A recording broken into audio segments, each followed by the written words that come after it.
Namaste students. ಇವತ್ತಿನ ವಿಡಿಯೋದಲ್ಲಿ assessment of person other than individuals and filing of ITR ಅನ್ನೋ ಒಂದು ಸಬ್ಜೆಕ್ಟ್ ಅಲ್ಲಿ 2 ಮಾರ್ಕ್ಸ್ ಮಾತ್ರ ಡಿಸ್ಕಸ್ ಮಾಡ್ತಾ ಇದ್ದೀನಿ. ನನ್ನ ಪ್ಲೇ ಲಿಸ್ಟ್ ಅಲ್ಲಿ ಅಡ್ಮಿಸಬಲ್ ಇನ್ಅಡ್ಮಿಸಬಲ್ ಇದೆ, ಡಿಪ್ರಿಸಿಯೇಷನ್ ಇದೆ, 2024 ಸೆಕ್ಷನ್ ಬಿ ಇದೆ.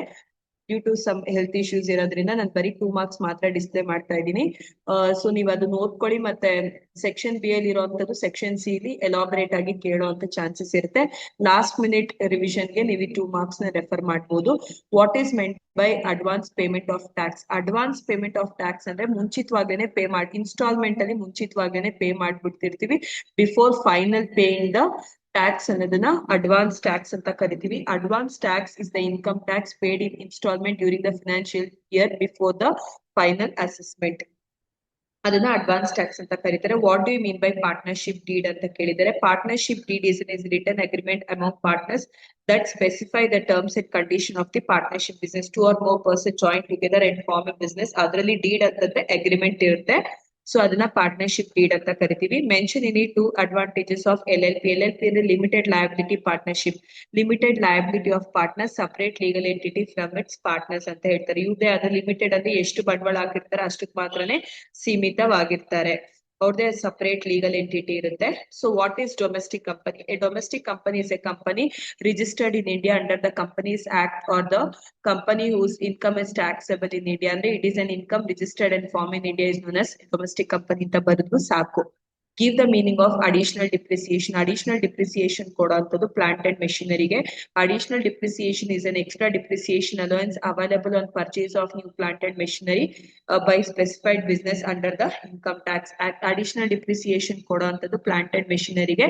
ಅದ್ರದ್ದು ರೇಟ್ ಬಂದು ಮೋರ್ ದನ್ 180 ಡೇಸ್ ಆಗಿದ್ದು ಪರ್ಚೇಸ್ ಆಗಿರ್ತದೆ 20%, ಲೆಸ್ ದನ್ 180 ಡೇಸ್ ಅಂತಾರೆ 10%.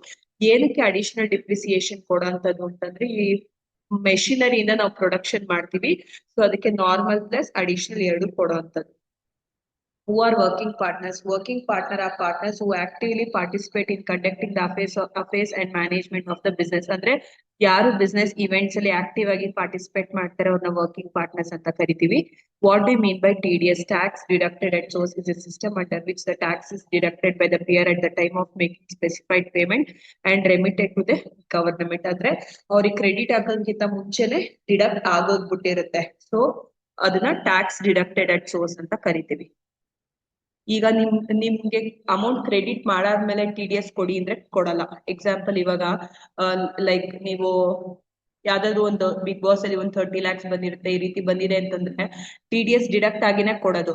ನಿಮಗೆ ಕೊಟ್ಟಾದ್ಮೇಲೆ ನಿಮ್ಮ ಹತ್ರ ಇಸ್ಕೊಳೋದ್ ಬಾರಿ ಕಷ್ಟ. ಅದಕ್ಕೋಸ್ಕರ before it is final settlement ಆಗಕ್ಕಿಂತ ಮುಂಚೆನೆ, ಅವ್ರ ಕ್ರೆಡಿಟ್ ಆಗಕ್ಕಿಂತ ಮುಂಚೆ ಆಟೋಮೆಟಿಕ್ ಆಗಿ ಡಿಡಕ್ಟ್ ಆಗ್ಬಿಡುತ್ತೆ. What is digital signature certificate? Is an electronic certificate used to verify the identity of person and authenticate electronic documents, whether it is authenticate and identify ಮಾಡುತ್ತೆ whether it is correct one or duplicate one ಅನ್ನೋದನ್ನ ಈ digital certificate signature identify ಮಾಡುತ್ತೆ. What is non-resident company? Non-resident company is a company whose control and management are situated wholly outside India during the relevant previous year. Resident ಅಂದ್ರೆ within the India ಅಂತ, non-resident ಅಂದ್ರೆ which is wholly outside India. So ಇಲ್ಲಿ CBEC ಇದೆ, central board of excise and custom. ಇದು ಮುಂಚೆ syllabus ಅಲ್ಲಿ ಇತ್ತು, ಇವಾಗಿಲ್ಲ. ಪ್ಯಾನ್ ಮಾತ್ರ ನೋಡ್ಕೊಳ್ಳಿ, permanent account number. What is block of assets? It is very very important. ನಿಮ್ಗೆ ಬ್ಲಾಕ್ ಆಫ್ ಅಸೆಟ್ಸ್ ನ ತುಂಬಾ ಸಲ ಕೇಳಿದ್ದಾರೆ. Is a group of asset falling with in the same class having the same rate of depreciation. Is a group of asset under which the same rate of depreciation. ಅಲ್ಲಿರುವಂತ ಗುಂಪುಗಳಿಗೆಲ್ಲ same rate charge ಮಾಡೋದನ್ನ block of asset ಅಂತ ಕರಿತೀವಿ.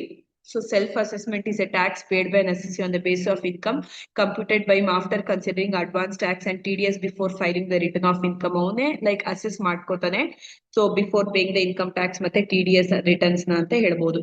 ITR ಅಂತಾರೆ income tax return, TDS tax deducted at source, custom duty ಅನ್ನೋದು ನಿಮ್ಗೆ syllabus ಅಲ್ಲಿ ಇಲ್ಲ.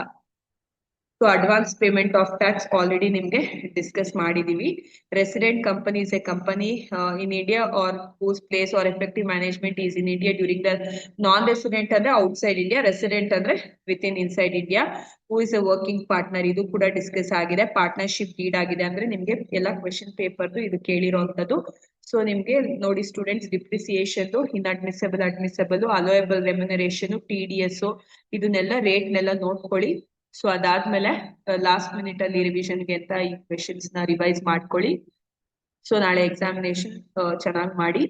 Like ನಿಮ್ಗೆ ಯಾವ್ದಾದ್ರು ಲೈಕ್ ಇದ್ರದ್ದು ರಿಲೇಟೆಡ್ ಅಂತಂದ್ರೆ ಸೊ ನಿಮ್ಗೆ TDS ಚಾಪ್ಟರ್ ಸ್ಟೆಪ್ಸ್ ಕೇಳ್ತಾರೆ, ಸ್ವಲ್ಪ ಅದನ್ನ ನೋಡ್ಕೊಳ್ಳಿ. ಮೋರ್ ವಿಡಿಯೋಸ್ಗೆ ನನ್ನ ಚಾನೆಲ್ ನೋಡ್ತಾರೆ. Thank you students.